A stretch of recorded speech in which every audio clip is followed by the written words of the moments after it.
what is the resource that corresponds to something like a toad or frog that it's exudate, it's kind of sweating a psychoactive compound or compounds relative to humans, and people get wind of this, and of course a few folks want to try it out. So what might that resource be at your particular park? What do you suppose kind of in the minds of your visitors makes it that way? Like, why is this a spectacle kind of a thing? And of course, as always, this is a management class.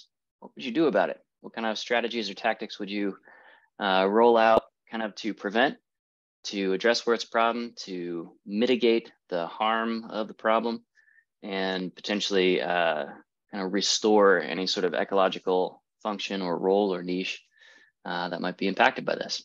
All right, so anybody, whoever wants to go first, and let's see what you came up with. Can you guys hear me? Mm-hmm. Okay. So my park is Grand Teton, of course. And the main one I thought of when you sent this out was the bison that are in Grand Teton. And everybody goes to like these bigger parks like Yellowstone, Teton to see the bison. I feel like there's so much conflict between humans and the buffalo that's like the main resource that's, aggravated. I mean, just because they're so big and majestic and they let people get so close to them anyway, I feel like people take advantage of that because they're basically like, to me, they're like cattle, I guess. Like you can walk right up to them almost until they flip you over. But I don't know to manage that. I feel like you could just they have different ranges throughout the year, I would imagine. Their migration, like lower, higher elevations, depending on the temperature, that sort of thing. And you can try to keep your residents or your visitors outside of those areas when the buffalo are there. But the problem is they still want to see those buffalo no matter what, even if they are supposed to stay out of those areas. So that's, that'll upset people if you're trying to keep them out. But there's so many other resources and beautiful things in Grand Teton that you can go to see, like that during these times of year, that you should be able to, control yourself and stay out of those areas, especially if they're mating, like wherever they're at for their mating period. I feel like you should keep visitors out of that area because then the males are even more aggressive. Okay, so this is the banner problem at Teton, at Yellowstone, even to a much smaller extent, places like Land Between the Lakes National Rec Area. And the approach is pretty different at each of these spots. So Teton and Yellowstone are both Park Service, and John D. Rockefeller Memorial Parkway that kind of connects the two as a migration corridor through a bunch of ranch land. Yeah, there's pretty much every possible way you could go with this in terms of those four big strategies: increasing supply, either in real or effective terms, like breeding up the herd so there's more bison for people to see. There's the modified visitor use by excluding them from certain habitats at certain times, especially during the rut, and sort of early calf rearing, that sort of a thing. There is harden the resource to impacts, which is tough with wildlife. You can, with certain specific and individual species, and bison to an extent are in this category, or kind of acclimate slower moving and not highly excitable wildlife to the presence of humans, as long as, and specifically to the extent, Brody, that you can get people to act in a consistent, predictable way. Over and over, the wildlife impact studies show that when you have people that are just walking by a particular habitat, maybe on a trail or driving by on a low speed road, something like that, it's kind of fine. Like the wildlife are aware, paying attention, and so forth. But as long as people are generally moving in the same direction at the same speed, and it's not an approach direction, like it's not a predatory, like stalking kind of a motion, most even prey species can be made okay with that eventually. Now, certain certain species, it's just never going to happen. A lot of ground nesting birds, cliff nesting birds, stuff like that, like we saw at summer camp this past summer, up at Acadia with the peregrine falcons and the loons, they just cannot be made safe in that way. And so in those cases, like you're saying, you just exclude people, like limit use. That's the fourth of those four major sort of broad strategies out of our textbook. So that's the thing. And you kind of briefly alluded to what folks are actually, or how folks are actually managed at Teton. Talk a little bit more about that, because I believe you've been there, and you've kind of seen this firsthand. If I'm remembering, you mean like keeping people out of the certain areas, and also letting folks go kind of right up to them. On the Snake Road Highway. Yeah, and when I went to Teton, we didn't go through there very much. Like we kind of just bypassed it more. But like I guess I could use the example of Yellowstone, because Yellowstone and Teton are kind of the same way with how they manage their bison herds. And in Yellowstone, we watched people just walk. I mean, to bison, to black bears, like walk right up on the shoulder of the road, and the buffalo were just right along the shoulder. And we were just kind of waiting for somebody to get flipped up in the air, because it's kind of entertaining, I guess, in a way to me, to see people that irresponsible. I don't know. I mean, you can't manage. It's hard to manage people in that way, because everybody's so curious in their own way. But I mean, even with all this, because there's so many signs throughout all these parks, saying, stay X amount of feet away from the big mammals, and people still don't follow that. And that's a problem. I mean, and like you were saying, you can't really control that. It's going to happen. So I guess my main thing, like I said, would be to keep them out of these areas during the rut, when the buffalo are more aggressive. And that's about, you can't really, like, I don't know. People are hard to manage. They're a hard species to manage. Yeah. So for some of your classmates, maybe who haven't been to Yellowstone or Grand Teton, the signs that you were talking about, they are everywhere. They are numerous. The color symbology on those signs tends to amber, not orange in terms of construction, but amber, yellow, as in like information hazard coming up, and straight up red, and skull and crossbones symbols for deadly danger around some of these geothermal features nearby. The geysers and boiling mud pots and stuff like that. And then also for the wildlife, same thing at Grand Canyon. Some of these signs are 6 or 8 feet tall, and some of them are like multiple panels and 15, 20 feet wide. And it's just chock full of warnings, of close-up photos of people who've been killed in that place in that way. And the Park Service, in talking with the administrative staff, superintendent's office, planner's office, they absolutely hate this stuff. They hate having to put up big, ugly, just angry looking signs. It's impossible to compete with, the Grand Canyon for attention. And so when people are at the Grand Canyon, very justifiably and understandably, they are walking right past these signs that could save their lives. And it's a function of human psychology. And so you have to kind of interpose yourself as the manager in what can be an uncomfortable way between the visitor and their imminent doom. But that doesn't mean you have to like it as a ranger. You don't ever have to get comfortable with a whole bunch of ugly signs. And as soon as we, see the rollout from Apple for Apple Watches having like a shock collar function in there that government agencies can like tap into and keep people away from dangerous things, maybe we use something like that. I don't know. But it's funny to watch the videos on, YouTube or eBaum's World, if that's still going on, or like World Star, of people just like meeting grizzly ends at the horns of a bison. but it takes on a bit of a different tenor when, you know, when it's your staff that has to go out there and address that situation. And, you know, it's an immediate response needed situation. The particular animal in question is already worked up and, you know, is in a bad way. And the extraction time to definitive medical care is horrendous, you know, even in the best case for a lot of these parks.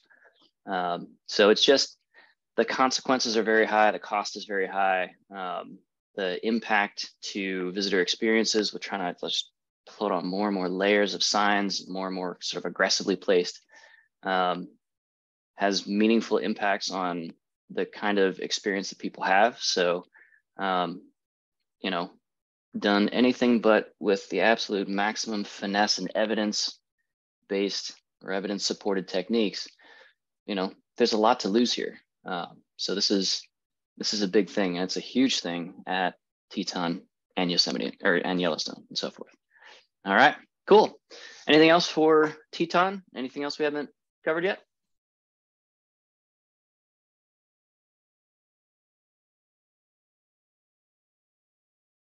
Okie doke. Cool. Who is next? Who wants to take us through your hallucinogenic amphibian wildlife? I can go next. All right, Reese.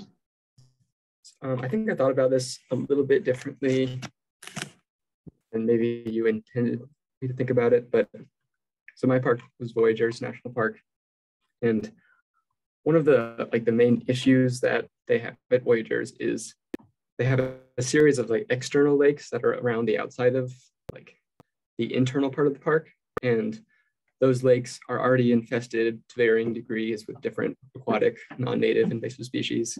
I think one lake has both the zebra mussel and the spiny water flea, and all the other lakes have just the spiny water flea. So there's a lot of regulations about which way you can take boats like through the lakes, about sanitizing your boats in and out of the lakes, things like that. And then on top of this, they have a series of internal lakes that are totally pristine and that they're trying to basically keep pristine.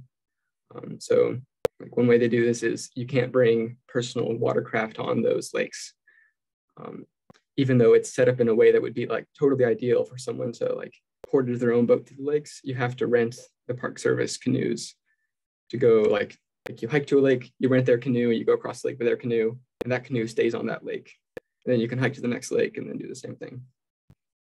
But I found multiple blog posts of people using pack rafts on these interior lakes, which is kind of a new sort of technology, I would say, in the past like maybe 10 or 15 years. I've seen a lot more pack raft use, which is basically like a little inflatable raft.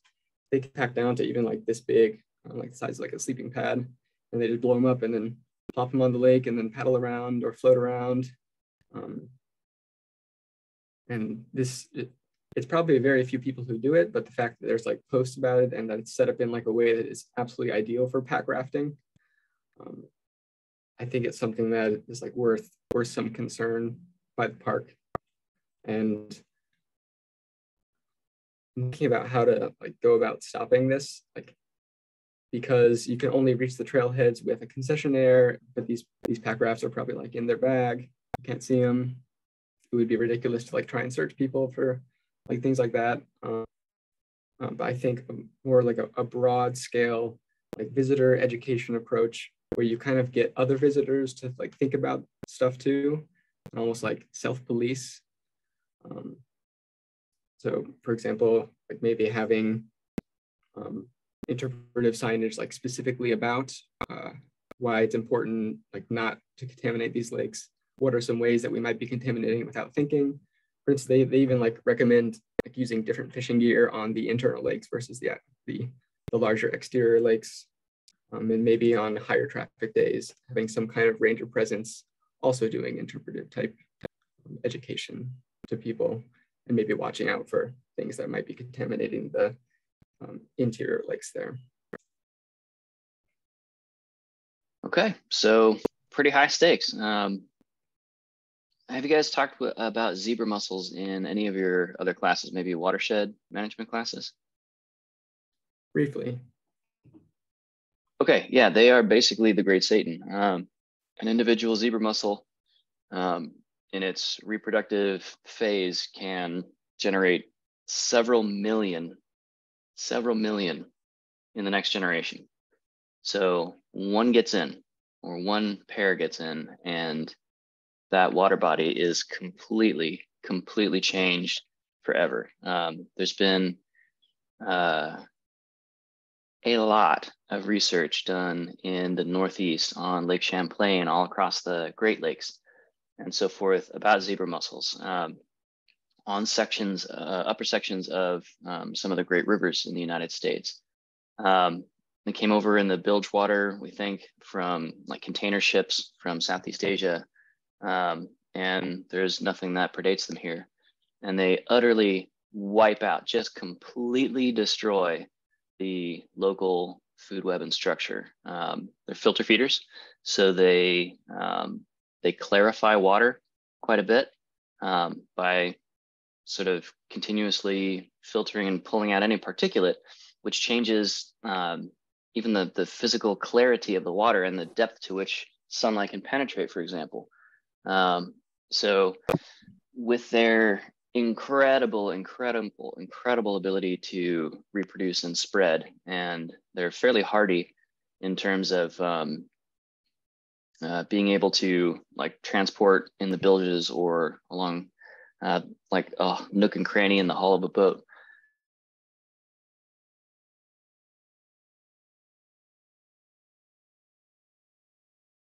I think you muted, Dr. Park. Yep. Did I mute it? Ah, there we go. Yeah, so once they're in, they are in. And what's your sense, Reese, of the public's, the visitors to Voyagers? Are they okay with this? Are they pretty excited about like, hey, we're taking part in protecting this thing, or is it like this real slog? Oh God, the Park Service is making us jump through all of these hoops, and I have this awesome $8,000 hand-built,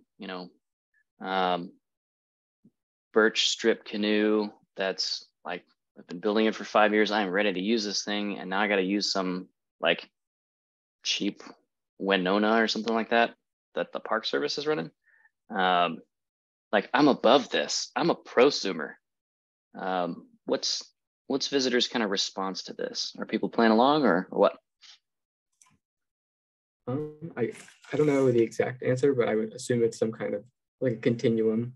And you probably have some people who like know a lot about it and it's like important to them, and they're going to be really careful about sanitizing all of their things, and they're going to like understand the Park Service's approach. And you might have some people that are just kind of ignorant of it and not realize that's what's going on, and they just like accidentally are contaminating between the lakes, not thinking about how or why they're making them use their like the Park Service canoe. But there's like other things they're doing like with their fishing gear or such that they're not thinking like connecting those dots.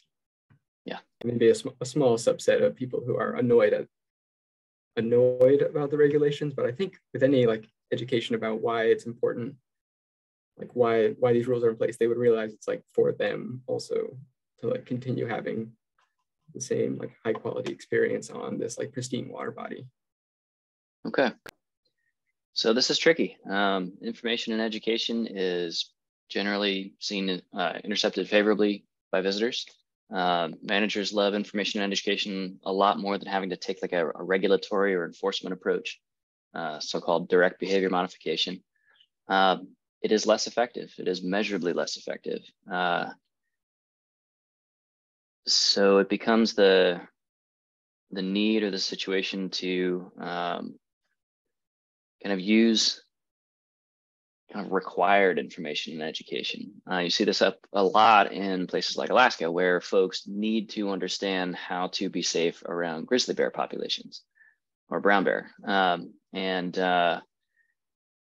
Like, you can't go backpacking at a lot of these places until you go to the visitor center and they sit you down and you watch the video. And sometimes they go pretty hard on these videos, like to put the, you know, kind of like when you go through driver's ed school and like the old retired highway trooper that's teaching the class puts in like the dusty VHS tape of highways of agony, and it shows a bunch of like dead bodies and people wrapped around telephone poles like 20 feet up from these 90-mile-an-hour car crashes.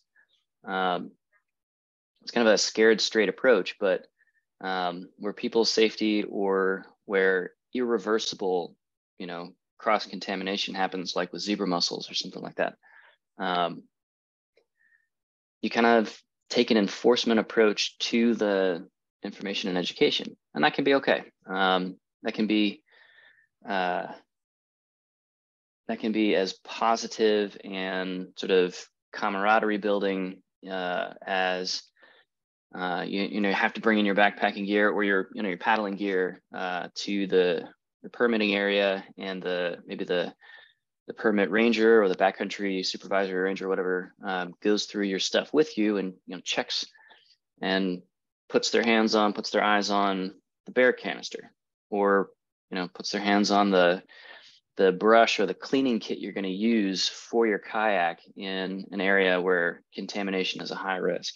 Or, you know, they go that extra step of limiting use to Park Service provided canoes, and, you know, done well, that's fine. It's tricky. It's tricky. The Park Service doesn't really want to be in the business of managing canoes for visitors. It's often much preferred that concessioners run that kind of a thing, so that you are freed up as the ranger to be running the park, not concession type operations. But on a small enough scale, it's totally workable. That's a thing.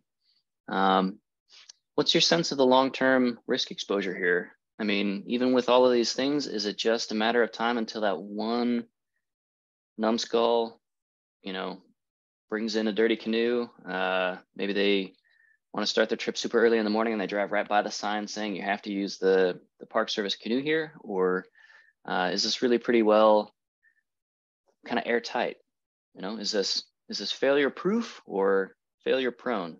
Because preservation is kind of the infinity time scale on paper. I think they've thought, I'm sure, I know they've thought it out very thoroughly, and especially like for the zebra mussel, just because it's a little bit larger of an organism.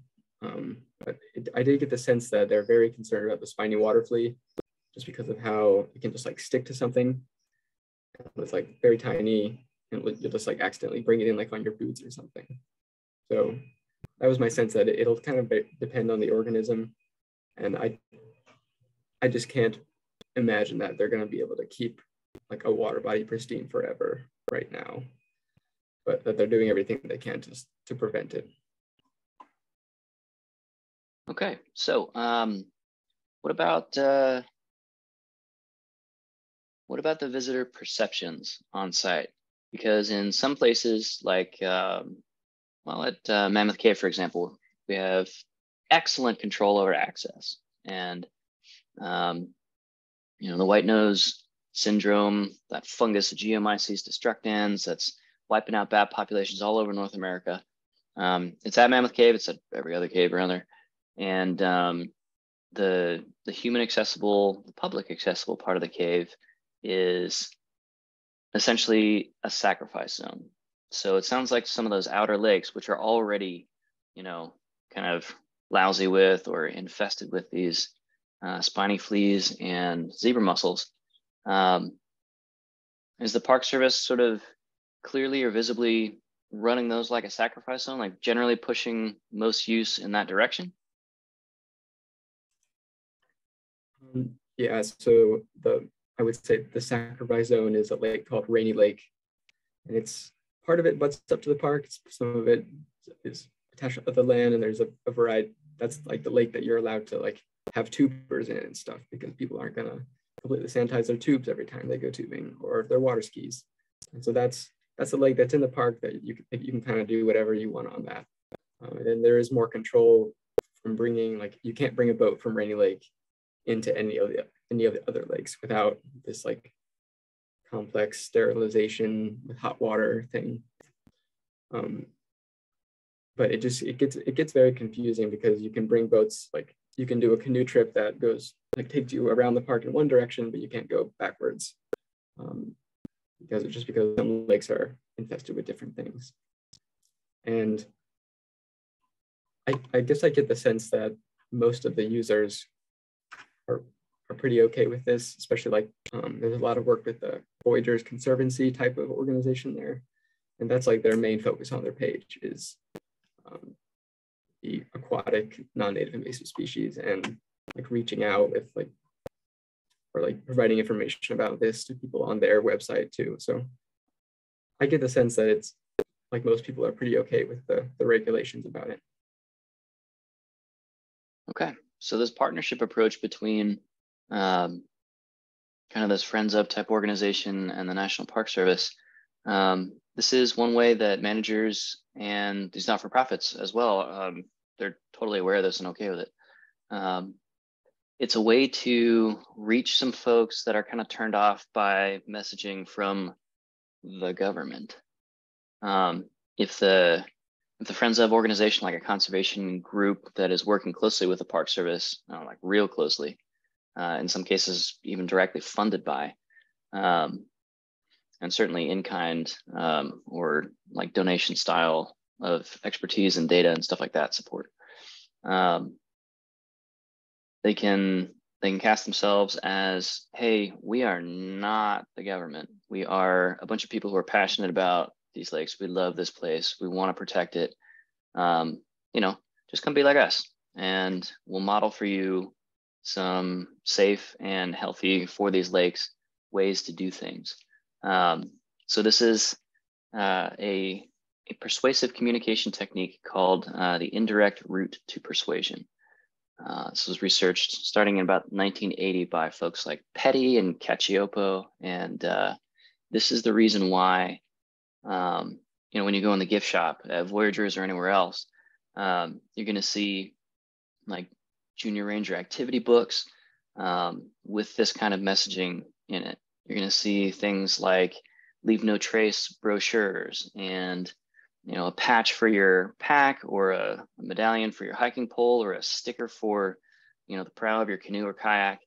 That is leave no trace, but it's leave no trace in many cases now specifically contextualized to Voyagers or to Grand Teton or wherever else, so that people are getting a good functional message from a really pretty different perspective. Leave no trace is not the Park Service, and it's a different kind of beat on a similar drum, but it catches a bunch more people.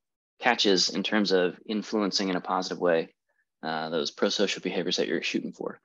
So it's a lot of extra work, honestly, to coordinate instead of just like being the ranger and doing your day-to-day stuff. But a lot of these parks put serious investment and expertise and so forth into kind of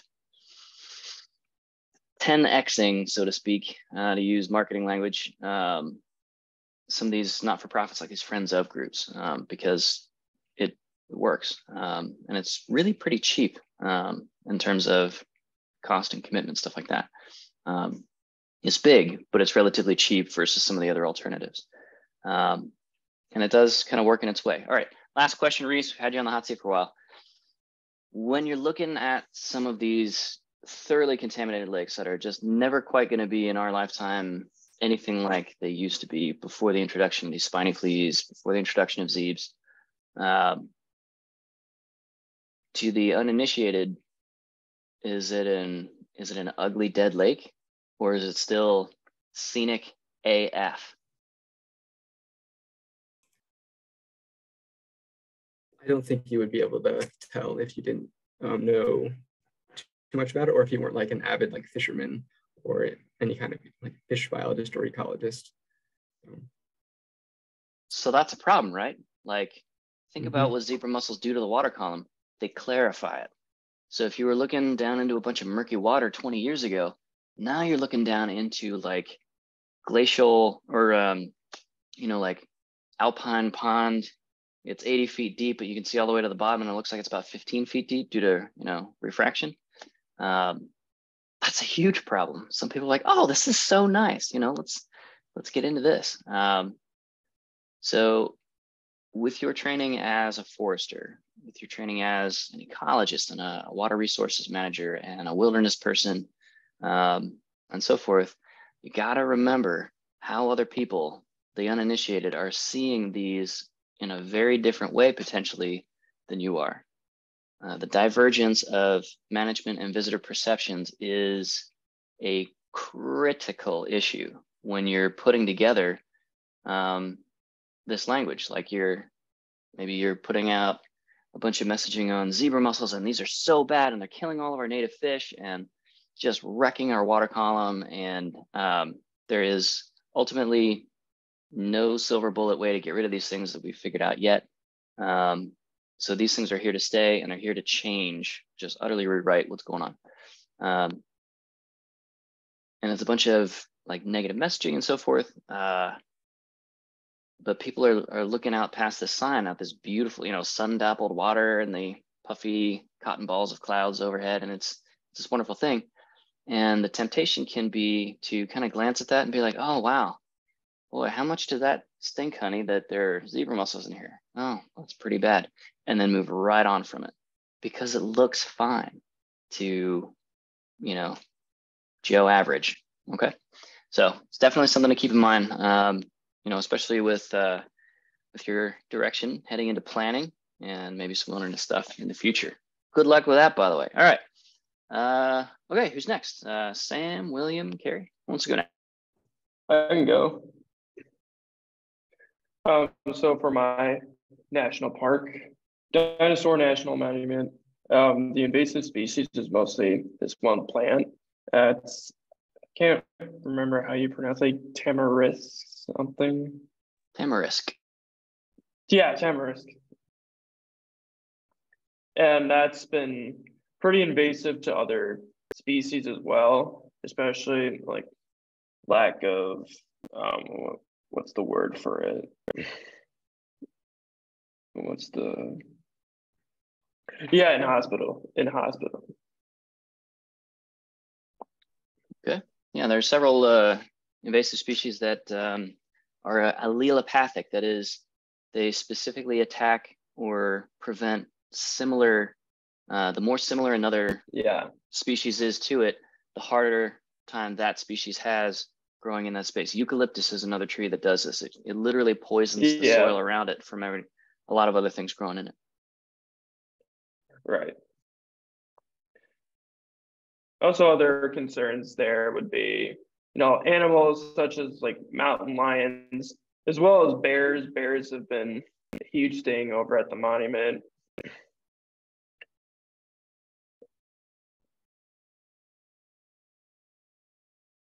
And as well as other species that could be poisonous as well.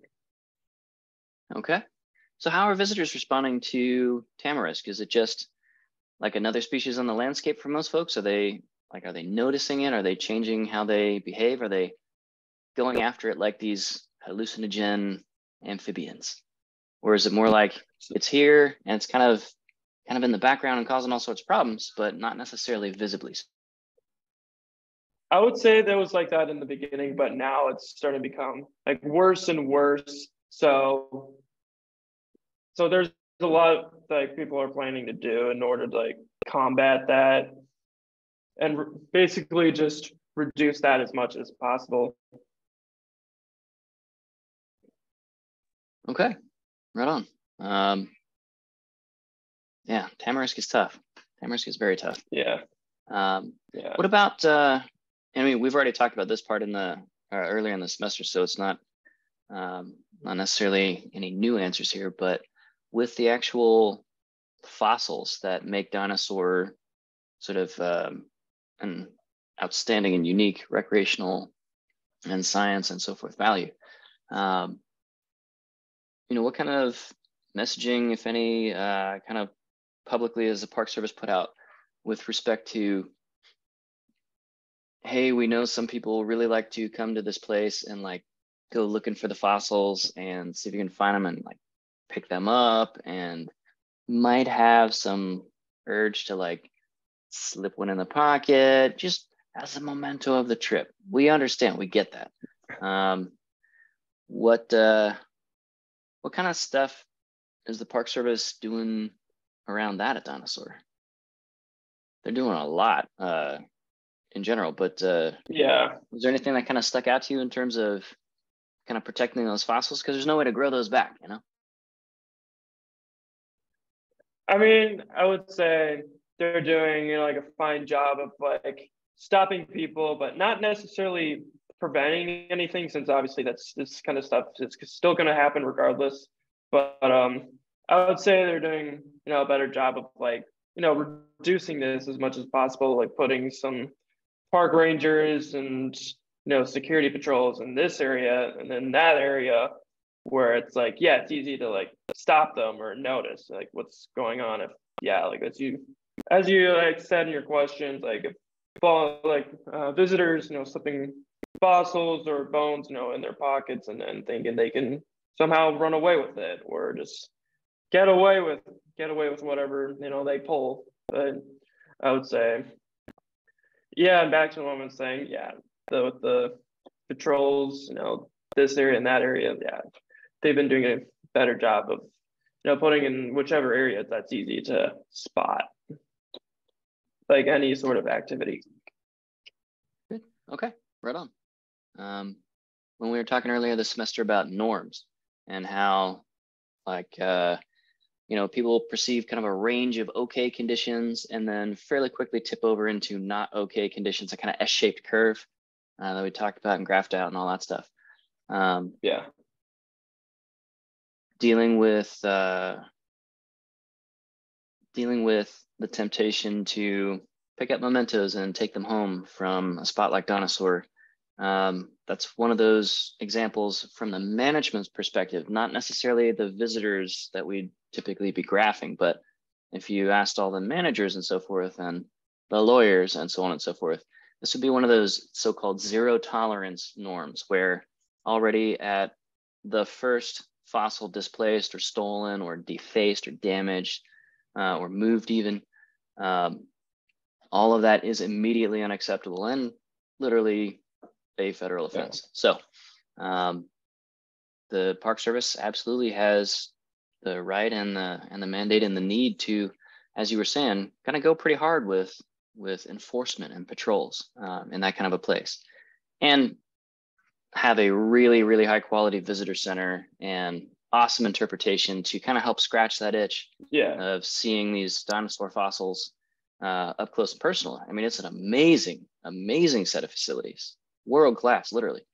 But you know, for the folks that are going to try and satisfy their own motivation in a harmful way, then yeah, we can go right to the obtrusive, direct, impactful management response wherever we need to. So yeah, you're right on target there. Okay. Yeah. Anything else about kind of the tamarisk or other invasives at Dinosaur that we haven't had a chance to cover yet? I mean, other than bears and mountain lions, I don't think so. All right. So with the bears and mountain lions, what kind of human responses are showing up at Dinosaur? Is this a problem, or is it like, oh well, there are bears out there somewhere, and it's more of a conceptual thing? It's just like putting people in the hospital, or? I mean, it's not necessarily, but at the same time, it's like with these kind of animals, it's definitely something to be aware and whatnot, especially because you never know what they can do, or definitely something you don't want to do anything that'll like trigger to do anything that'll do anything harmful to any visitors. All right. In parks that are relatively front country, like Dinosaur, which has some pretty developed facilities, so folks can show up in their 50-foot or 80-foot RV and all that, and be fully supported in those needs and so forth. That's where the bear management game can be really pretty different than what we generally think of or tend to think of, I think, as park visitors. Like there's a guy last year that got separated from his hiking group and was attacked and killed by a bear in Yellowstone. and they found his body a couple of days later and so forth. That's kind of the sense, or even maybe the stereotype that folks have about bears and mountain lions and other highly mobile predatory species. But the reality can be more like a Shenandoah, where you have trash panda bears, not raccoons, but bears, circling the major developed campgrounds every single night, just looking for what's the one picnic table. I only got to get one out of 300, and I got my meal for tonight, you know? And the odds are pretty good that they'll be able to find something somewhere. So that can be, it's not a surprise at any of these parks when you start working there, because, you know, they're dealing with these problems year in, year out. But for the visitors showing up for the first time, this can be a big concern for sure. So right on. Did the Park Service have like any messaging on their website about, you know, here's what to do when you see a bear, or, you know, be sure to use our bear resistant trash cans, never leave food laying around on your campsite? Do you see anything like that along those lines, or is it more on-site messaging? I would say it's probably more on-site messaging. Yeah. Okay. Right on. Sounds good. Thanks. Sam, how about you?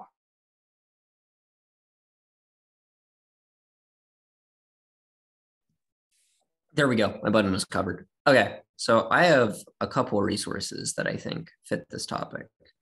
The first one is archaeological sites like petroglyphs and Canyonlands National Parks. These are mainly because they're like very eye-catching. People want to go see them. They're an attention drawer, and people want to touch them. Like when you see a cool thing, you don't want to go touch it. And so people do, which causes problems. Canyonlands does a pretty decent job at managing it so far, because a lot of them is in Horseshoe Canyon, which is kind of pretty out of the way. The only way to access it is like, if you go along the road closest to Moab, you have to drive north of the entire park and then go down a dirt road for about 50 miles to access it. And then once you get there, it's about a 7-mile loop trail that is very strenuous. So the people that are going to see these things aren't like just going to see it on a whim. They're going to commit to see this thing. It's an adventure just getting there in the first place. Like, because if you're, according to the website, if you are coming from Moab, it's a 2.5 drive just to get there, and then a 7-mile hike in hot, harsh conditions, and then 2.5 hours drive back. That's an entire day trip specifically to see this one section of the park that's very far off. So they kind of take a management approach of isolating it, and that seems to be working. There are other petroglyphs throughout, and like archaeological sites across all of southern Utah. Some of them are better managed than others. Like there's some immediately at the foot of the trail, Bright Angel Trail leading up to Mesa Arch, and Delicate Arch.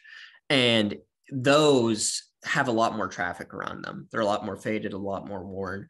All of that is a lot less, I wouldn't say well managed, but just by merit of it being a lot more trafficked of an area, those things are going to degrade faster. And when it's a very unrenewable resource, like these things exist once because they're from human history, that's a hard pill to swallow. The Park Service, though, has taken the approach of educating pretty much every time you see anything about archaeological sites on any piece of Park Service like information. It's going to have a, hey, don't touch it. I know you want to, don't do it. Be respectful to the area you are, because if you're not, it's going to be gone. It's going to suck for everybody. So please do. They have signs posted everywhere, and they do a pretty good job about it. Canyonlands also has some that are less like that. They're still hard to reach, but they're less of, that's the thing you're going to see. Like with Horseshoe Canyon, that's one of the big draws of it. The Needles District has a lot of petroglyphs sprinkled throughout it as well. However, that's a super hard hike. And most people who are hiking through the Needles are hiking because they want to go do a hard hike instead of seeing petroglyphs. It's an added bonus instead of the attractor, which is an interesting topic. So overall, I think the Park Service is doing about as well as they can with managing these sites. I know some people have been like, shut them down, but especially in Canyonlands, they're doing a pretty good job. So that's cool. The second resource I was going to talk to is a lot trickier because it's not even about human beings doing the wrong thing. It's just about them being there.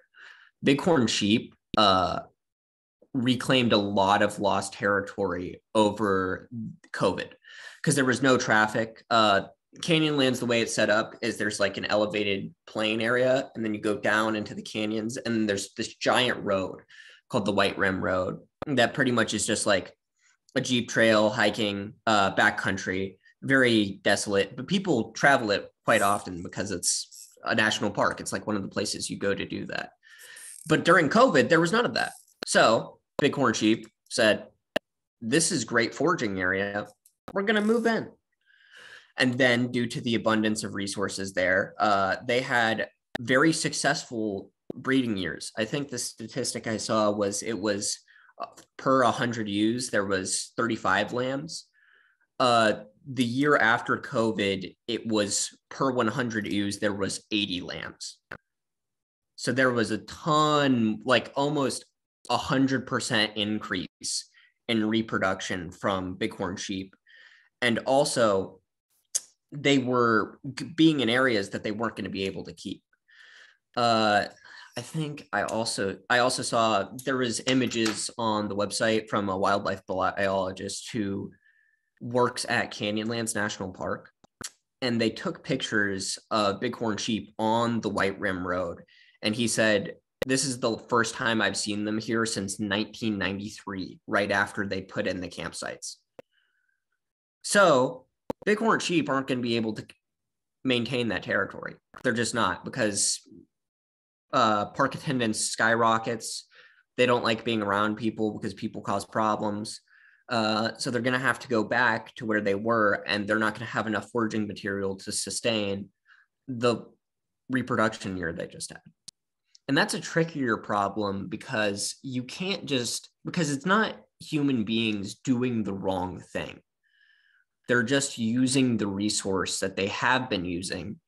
But because wildlife saw that they weren't using that resource for a time, completely out of their control, they decided, oh, I'm going to take advantage of this. And that causes a lot of issues. I saw some of the recommendations they did was have like more seasonal years for when you can go down the White Rim Road, try to seize up on camping and just driving permits down there. Try to make it so it'll be an easier transition for bighorn sheep instead of just cold turkey. You have to go to an area that you are now way beyond your carrying capacity for. Okay, so this is a multifactorial problem. And could you see a situation in which some folks potentially, you know, based out of Moab or Monticello, other places nearby, Monticello, sorry. Monticello is where founding fathers were. Anyway, can you see a situation in which if their population explosion is pushing towards a collapse, the Park Service might get into a sharpshooter or a trap and release kind of situation. And that could be a wildly unpopular thing. Yeah. But they're just a bunch of mountain goats, and like they're sheep-like creatures. They're not that charismatic, are they? They kind of are. They're very big. Yeah, they totally They're very are. Absolutely. pretty. Somebody out there just has like the whole collection of like mountain goat and doll sheep action figures, you know, on their shelf at home. And somebody is going to raise a stink no matter what you do, Sam, as the wildlife habitat expert on site. You know, you may have, you know, properly based management techniques to deal with this. You know, you might even be able to work out with any of the Manti-La Sal National Forest is real close to there. You could probably, you know, trap and truck a bunch of the sort of excess population that's out past the carrying capacity on site over to the Manti-La Sal and release them and into some awesome habitat. Canyonlands, big chunks of it are really pretty marginal. And the bears that had come back into the backpacking area of Canyonlands several years ago, it was a problem because kind of the only places that they could find anything to eat were exactly where the only places the hikers and backpackers could go as well. So there's this physical carrying capacity kind of constraint to just these narrow little strips of vegetation and watering holes, so to speak. So it's tough. It's tough, and the public absolutely has the right to not just, you know, disagree with your hard choices and well supported by data choices on what to do here with these potential overpopulations or anthropause, so the pause in recreation during COVID. They can escalate it. They can take you to court for it and say, hey, you know, we disagree with this, and in a well-meaning way, really kind of grind things to a halt. And the problem can exacerbate in the meantime while it goes through the courts. So fish species in the Merced River, for example, God, it seems like the Park Service has been in and out of court on the Merced Valley. It's like, it's a day that ends in a Y. They're going to court, you know. So this can be a thing. And it sounds like you've got a pretty strong grasp on the trade-offs. So what do they do? What's the right move or set of move?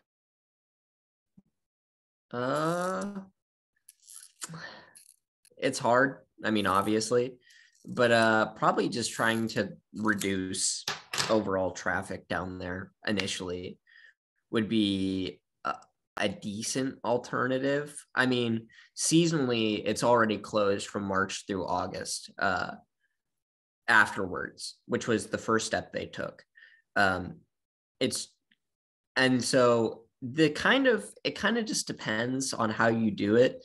Eventually, at some point, the sheep there's probably going to be a decline in the population of bighorn sheep. It probably won't be drastic because it was just like a bump on the graph, right? So you have this graph of population, right? This was the bump. So that'll probably be a big down year and then it will stabilize again because they'll be pushed back into manageable range. However, there comes a point too where it might be worth it to try to desensitize like them to the range area around by like kind of periodically just allowing people to come down because it's still super valuable range species, like a super valuable range area. However, that probably won't happen just because of how sheep are. They're skittish. It'll probably take a ton of work for them to ever reclaim that while people are currently traveling it with large motors and loud vehicles.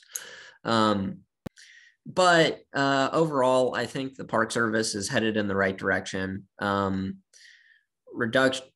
Just keep trying to like reduce vehicle traffic for a while. If maybe more seasonal camp closures in specific areas, keep like half the camps open and other ones in specifically high traffic areas closed more often, and then make those areas of the trail maybe inaccessible by motor vehicle. If you hike it, it's a lot less impactful because soundscape impacts makes people less worried, but still some impact. Maybe good good middle ground would be loader vehicles through this area, but you are allowed to hike if you want to. So give and takes. I think the Park Service is headed in the right direction. All right. What's your sense of the physical laterality. This is a very obscure and specific concept, but what's your sense of the physical laterality around the road corridor where folks could, either be hiking or driving a vehicle, and that these mountain goats are potentially using either as, movement corridor or as just any other part of their habitat. I'm asking this in the specific way, Sam, because several years ago, it was all over the headlines when I forget which park it was, somewhere in the northwestern tier, like Glacier or something like that. A guy was killed by a mountain goat. It just had a specific spot in the middle of nowhere on this trail that was the hill it was going to die on. Like, it was defending that spot, and nobody could figure out why. But it killed a guy because he was just a hiker and just saw this mountain goat there, and thought it was a little bit weird that it wasn't moving, and tried to kind of walk past it, hoping it would just kind of, displace away, kind of be skittish wildlife, and he just continue on his hike. It didn't do that, and its defensive charge turned into an aggression charge, and the creature's horn penetrated his pericardium, the sac around his heart, and like punctured the guy's heart. He was killed basically instantly, kind of in between the ribs. And a lot of folks around the country, a lot of hiking enthusiasts kind of sat up like, wait a minute, is this that scene in Monty Python where the cute little bunny rabbit like goes for people's necks and bites them in the jugular? We don't really think of mountain goats as particularly aggressive. What's the laterality of this road corridor? Can folks, drop her in a 4-low and kind of drive with a wide radius around something like that? Or is this like the one little strip that's dynamited through, or maybe the one, arroyo or river terrace that you can drive through? And you don't really have any other choice when it's blocked off by wildlife. You're just going to sit and wait, or try to force the situation. What's your sense of kind of the space of it? So the images that I see on the Park Service website they were mainly in more flat areas, specifically with a lot of vegetation, because they were coming down to graze.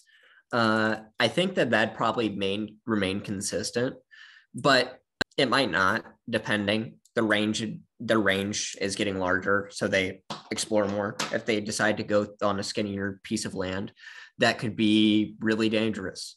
I think the main area they're in right now is wide enough and flat enough to where you could avoid them if they were just there. It wouldn't be like you were trying to walk by them. You could probably walk a mile in one direction completely around them and be fine if you wanted to. So I think specifically in the areas that I'm seeing, it would be okay because you'd be able to navigate around them. But depending on where their range gets pushed back to, because displacement happens, not all of them are going to go back to their original place. They're going to spread out a little bit, at least. Most of them will, some of them won't. And it'll cause, depending on where they go, that could be a pretty big issue. All right, good answer. I'm asking this kind of thinking back to summer camp where we took a gander, no pun intended, at some nesting peregrine falcon pairs along the precipice trail. And, that cliff edge trail, there is one spot to get up that particular rock face. And peregrine falcons love to nest right next to it. When the peregrine falcons are on site, there's literally no other choice. And so they just shut down the whole trail for months at a time until the peregrines have made the beast with 2 backs and raised their children and done the thing. And it's very sad for us as hikers, but we got to get over it. So it is entirely okay in cases where it is a little bit more constrained, like lots of areas in the Needles, lots of areas in the Island and the Sky District are super tightly constrained, like straight up topographic constraint. There's one line you can walk and that's it. And it's okay to close those areas off if you really have to. Nobody's happy about it, but generally speaking, when you point out, hey, this is where people get funneled into getting attacked by bears because they they surprise the bear coming around a sharp corner or whatever. And there's just not a lot of room to maneuver. So it's you or the bear. People understand at that point when you can kind of put it in those basic safety terms for you and for the wildlife. So right on, man. Good work. And let's, I don't know if Carrie's still within earshot. Carrie, are you here? Hey. All right. Tell us your park. What's your sense of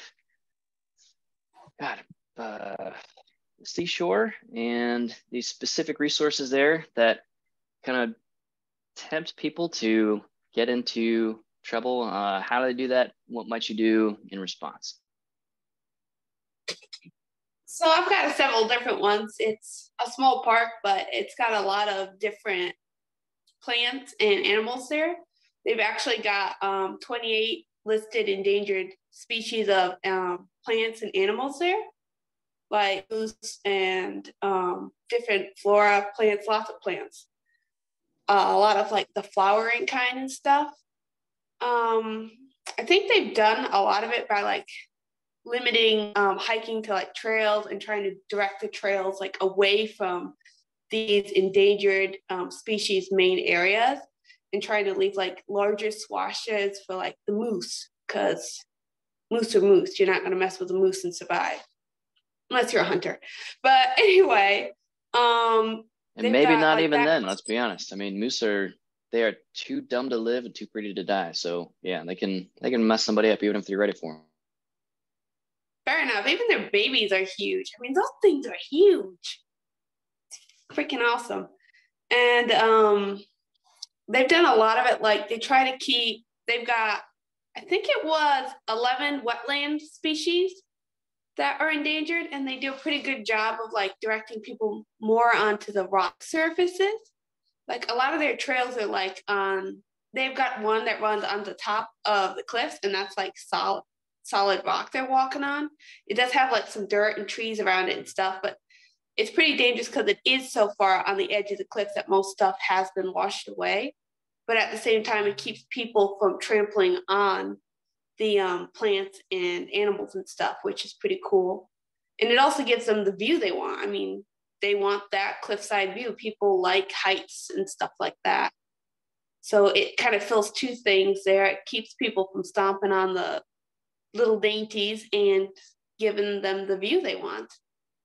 I also found this, it's a little bit more random, but I found that they're having this thing going on there with painted rocks. People like to leave like these rocks that they paint with like sunshines on them and says good morning, great day, and all that. And they're like leaving them everywhere. And so some of the animals don't know what to do with them. So there was this one article, Fox licks painted rock. And they showed the rock, and it was like he'd licked it so many times that he'd taken off some of the paint, just trying to figure out like, yo, what is this thing?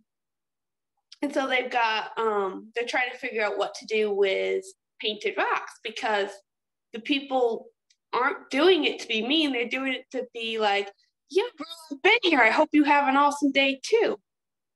But at the same time, it's kind of changing the environment. It's giving it a different feel, because you can see and be like, oh, somebody else has been here. I'm not the first one to discover this awesome peak on a trail.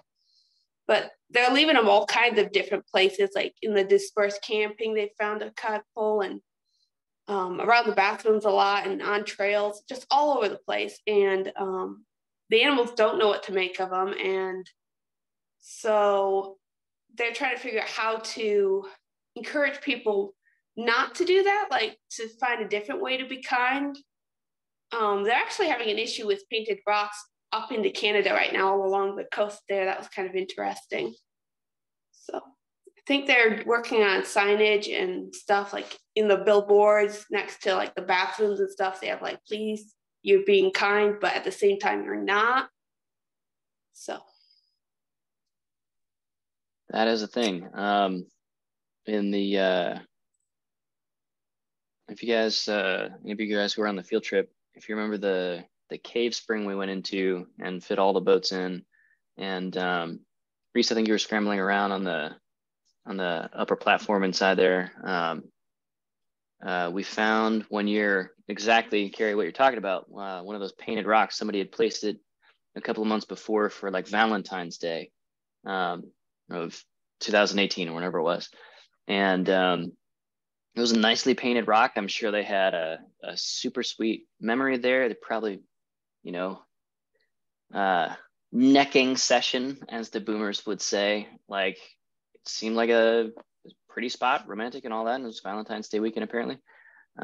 So then the rest of us got to deal with this rock, you know, and people taking cobbles from beaches at Acadia and leaving cobbles, painted cobbles all over the place is understandable. There's this deeply seated human motivation. This is a more benign form of exactly the same motivation, Carrie, as somebody carving their initials into a tree or into a rock face, or using soot like a candle lantern or something like that to use to write on a cliff face or a cave roof and leave their name and the date, stuff like that. Same motivation as go on. Sorry, where I work, I've actually been finding a lot of those rocks, and since I read that, I've been asking people if I see them doing them not to do it, and a lot of them actually think they're not causing a problem. They think it's totally different than carving their name in a tree, which I thought was interesting. And a lot of the people doing it are like kids, and it's like, how do I tell little kids they could be killing the foxes? Because we have a lot of animals down where I work, and there had been this fox litter, and there had been 3 kits, and now there's only 1 kit, and I can't say it's the painted rocks doing it, but that's what the example was. I showed the kids, and the kids had been coming all summer. They're like, we've been killing the foxes. And then the 2 little girls got very emotional on me, and I was like, no, not necessarily. It's just we need to protect them by making sure we don't do this. So a lot of people who are doing it, like, it's not just the kids. There were some old ladies doing it too. They don't think they're carving in the tree. They think they're being environmentally friendly. One of them even is like, it's fine, I bought eco-friendly paint.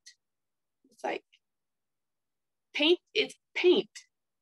I mean, it's not washing away the water, it's still paint. It's a chemical substance that's not naturally here. It's not good. But sorry, I didn't mean to interrupt. It's just that jumped into my head.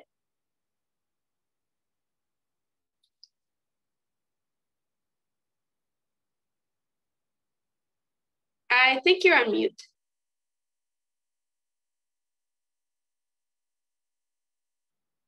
Fair. Okay. The question becomes, we're not hurting anything, right? Well, maybe not in that moment, but it's definitely modifying the environment. And earlier in the semester, when we were first starting to talk about ecological impacts from recreation, the basic fundamental principle is we cannot even exist in a place without modifying it in some way. You know, just our visual presence in the landscape, just our soundscape competition in, the frequency range that we speak in, our vehicles, even just our presence is already changing the lives of those fox kits and so forth. And yeah, leaving tasty painted rocks behind is not great. I'm really trying not to go hard into like eating paint chips jokes. That was a big thing, a big area of public concern when I was a kid. A lot of old houses had lead-based paint, tastes very sweet, kids eat it, and lead poisoning, all kinds of stuff. So it's just, yeah. So can you guys think of any potentially better options of ways to kind of assert a legacy of your presence, not leave a trace, but kind of communicate to other people, hey, so-and-so was here, in a way that doesn't necessarily leave some kind of a physical modification on the landscape?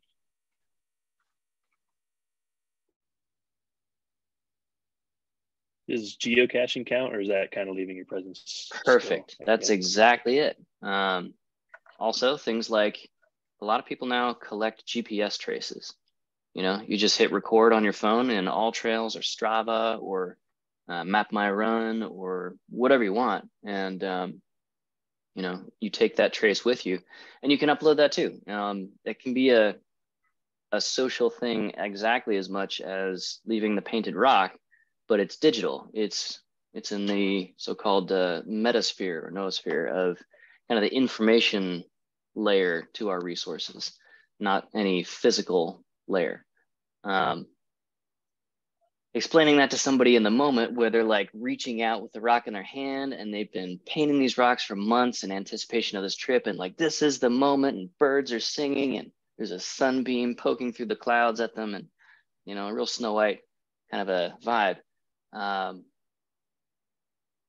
But people move according to nudges. People move and change their practices on site according to the technology that they have. So technology is not in any sense a fix-it or even a Band-Aid. It is just another option. You know, in Intro to Forest Rec, we talk about how people fell into caves and died, or walked off of cliffs and died playing Pokemon Go. You know, technology isn't automatically good, but Pokemon Go has had what? They got people to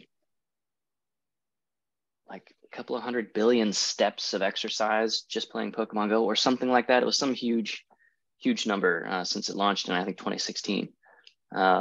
So that can be a thing. And we are right on the cusp of the next watershed moment with mobile technology in wild places, with the iPhone and flagship Android phones now incorporating that emergency satellite uplink.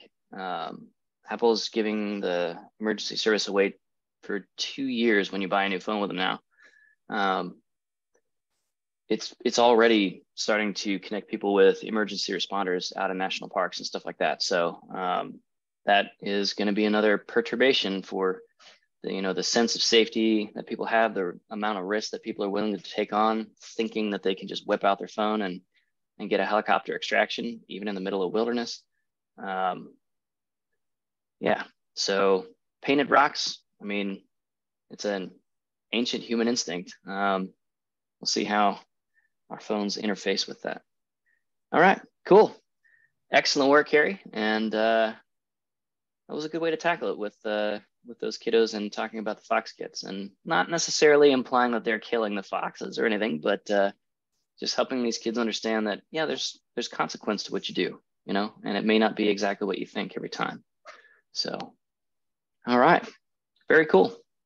Did anything we talk about with anybody else's park and anybody else's hallucinogenic frog resource, did that spark any thoughts about yours as we were chatting? Want to kind of circle back on anything that came up?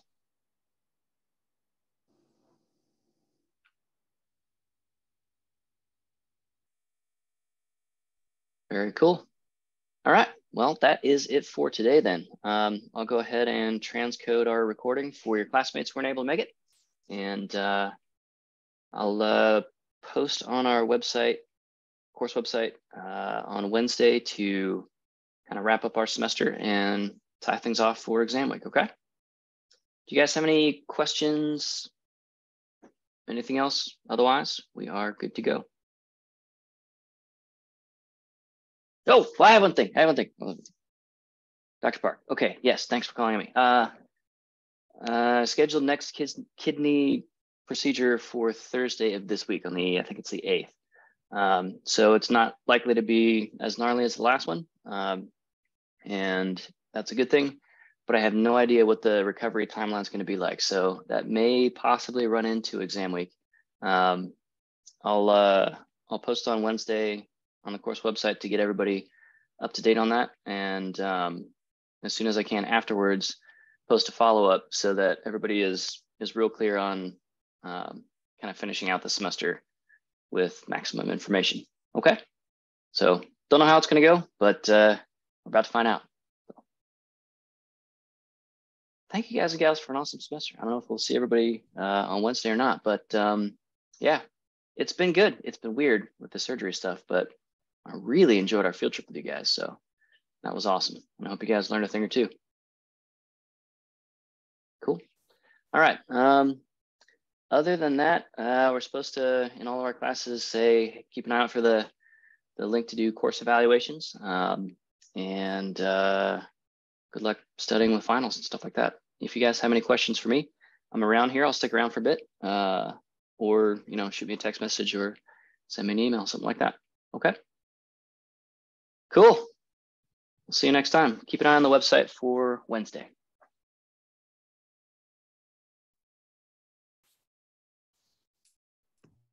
I have a question about the final. Shoot. So I think I remember you mentioning something about the final, like when and where we're going to take it. Yeah, I want to know more like about like if we will have a final, if so, like what it's going to cover. That is a good question. We kind of made some plans a bit about a month ago now about the final relative to all the surgery stuff and how it's been so disruptive this semester. So in order to kind of keep things from sneaking up on people or being unclear with, asynchronous versus synchronous in class on Zoom and stuff like that. Okay.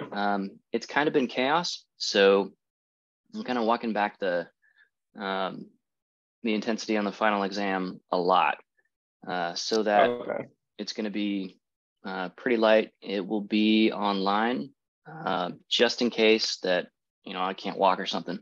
I don't want my incapacity to, create even 1% extra stress for anybody. Don't want to make it harder or weirder for anybody. So it'll be stripped way, way, way down and online. Okay. Okay. Yeah, you should be able to. Oh, sorry. So for this Wednesday, did you say that we're gonna be meeting on Wednesday? It's like another like Q&A session. It will probably be another session like today's. I'll go ahead and queue everybody up on the course website so everybody is aware. I'll post it in the announcement section. But it'll be kind of like a wrap-up session and review, answer any questions that anybody has, and close things out for the final. Okay. Okay. So yeah, just keep an eye on the website and see you on Thursday or Wednesday. All right, sounds good. See you, man. All right, see you.